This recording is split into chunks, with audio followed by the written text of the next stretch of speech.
নতুন বছরের সময় ভ্রমণে গেলে স্কার্ফ এভাবে বাঁধুন, আপনার স্বামী আপনাকে বাড়ি থেকে বের হতে দিতে চাইবেন না। প্রথম স্টাইল, স্কার্ফটি গলায় একবার পেঁচিয়ে নিন। উভয় প্রান্ত নিন এবং গলার কাছ থেকে ফাঁক দিয়ে টেনে বের করুন। বাম প্রান্ত ডান দিকে এবং ডান প্রান্ত বাম দিকে ঢুকিয়ে নিন। সামঞ্জস্য করুন এবং কাজ শেষ। দ্বিতীয় স্টাইল, স্কার্ফটি গলায় একবার পেঁচিয়ে নিন। বাম প্রান্তটি উপরে তুলে ডান প্রান্তটি গলায় তৈরি ফাঁক দিয়ে প্রবেশ করান এবং সামঞ্জস্য করুন। দুই কোণ খুঁজে বের করুন, একটি গিঁট বাঁধুন এবং এটি গলায় পেঁচিয়ে নিন। তাৎক্ষণিকভাবে এটি একটি স্টাইলিশ ছোট শালে রূপান্তরিত হবে। তৃতীয় স্টাইল, স্কার্ফটি গলায় একবার পেঁচিয়ে নিন, মাঝখানে একটু ঢিলা রাখুন। এটি একটু মোচড় দিন, তারপর হাত গুলিয়ে প্রান্তগুলো ফাঁক দিয়ে টেনে বের করুন। সামঞ্জস্য করুন। এখন আপনি একটি ফ্যাশনেবল ও বহুমুখী লুক পেয়েছেন। চতুর্থ স্টাইল,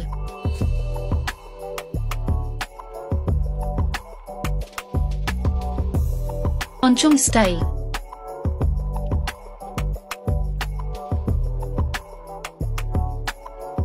ষষ্ঠ স্টাইল,